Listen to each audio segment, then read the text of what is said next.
Hi, I'm Tom Brevoort from Marvel, and you are watching the Pretentious Film Majors. Please listen carefully.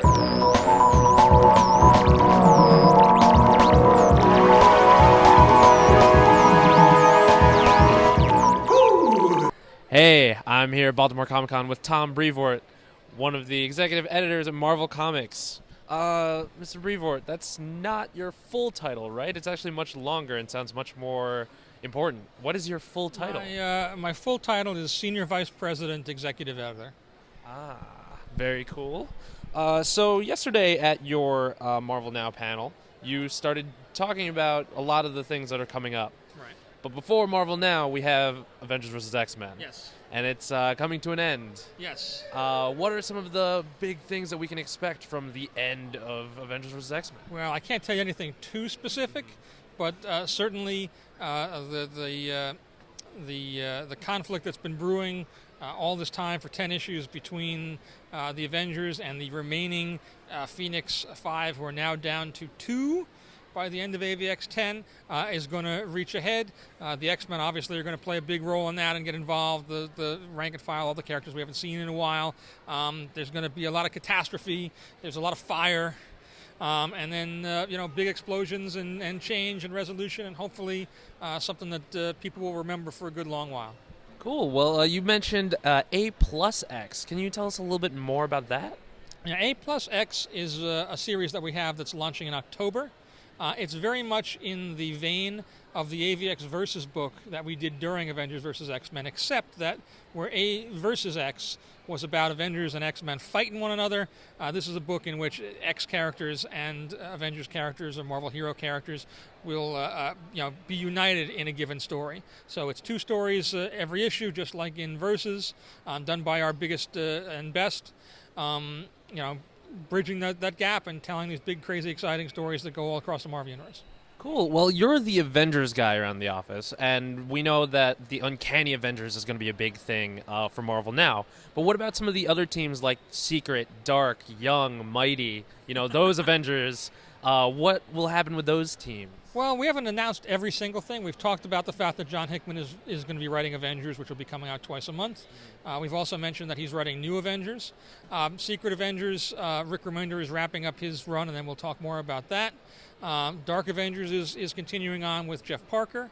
And we haven't said anything in particular about Young Avengers and Mighty Avengers. We haven't put out a book in a while, but you never know, we might bring it back. There's more Avengers news to come in the weeks ahead. We have not yet announced everything that's happening as part of Marvel Now. We have a few more books to roll out, so you'll be hearing more as the days go on.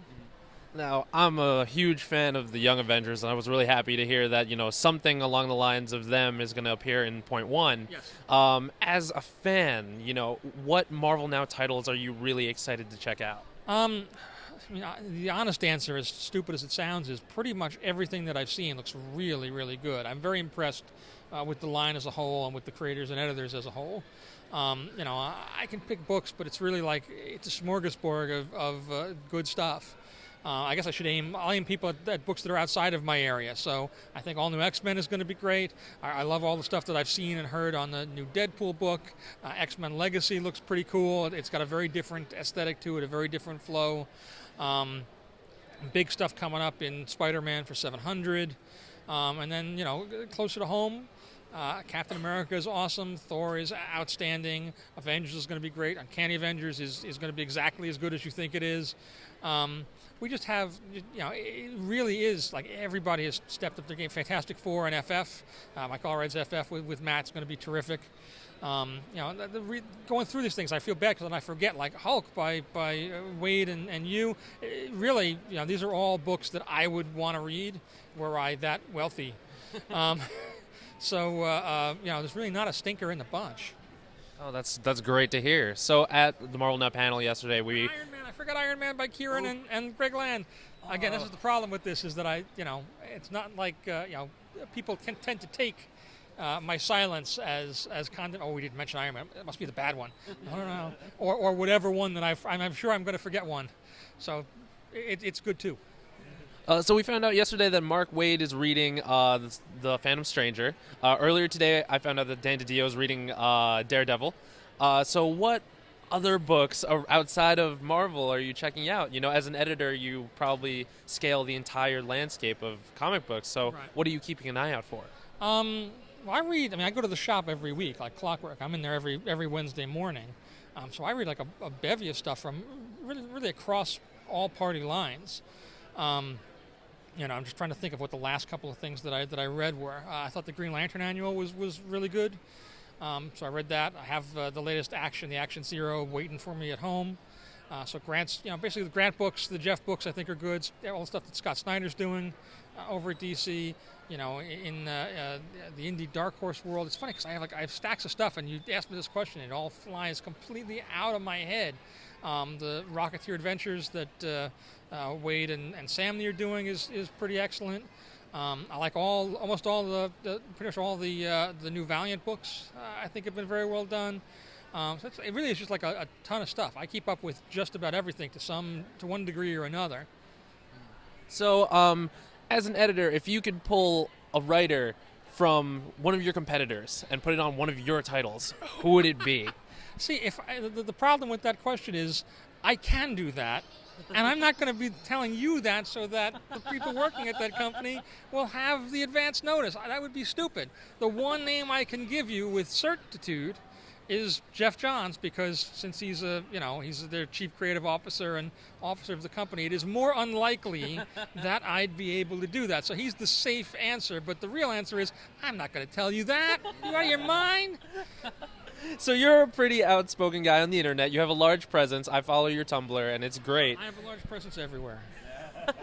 So what do you think are some of the advantages of having an internet presence and being so connected to your fans that way? Well, I think it's just really an outgrowth and an extension of all the stuff that Stan used to do back in the day. He did the same kind of things with the technology he had available to him in 1964, which was doing letters pages and bullpen bulletins pages and, going out and speaking on college campuses whenever, once in a while. If he had, if Twitter existed in '64, he'd have been all over it. He's all over it now. He tweets more than I do.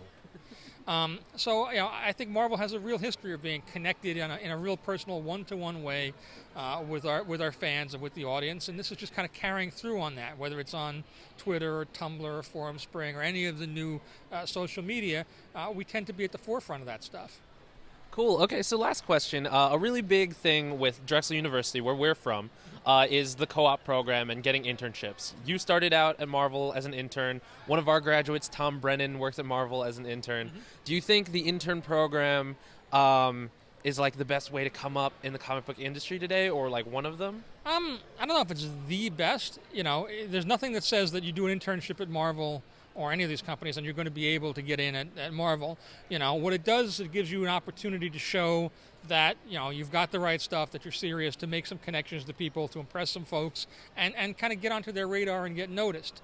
It's not like a magic bullet. It's not a catch-all. It's not the only way. And if you did not get an internship at a Marvel or DC or wherever, it doesn't mean that you're out. It's just one good avenue. So that having been said, it's a very nice avenue for somebody to be able to get themselves known and to make an impression on people and make those personal connections where if a job opening did come up, they would be thought of or be remembered, even if their resume came up in a stack. Stand out from the rest of the pack. Oh, cool. So, quick follow-up to that. Do you think Tom Brennan stands out from the rest of the pack? Tom Brennan stands out wherever he goes. This is me sucking up to alumni, so maybe I can get a job one day. But yes, Tom. At least you're honest about it. You're upfront about it. We like that. Well, Tom, thanks a lot for your time. Have a great rest of con.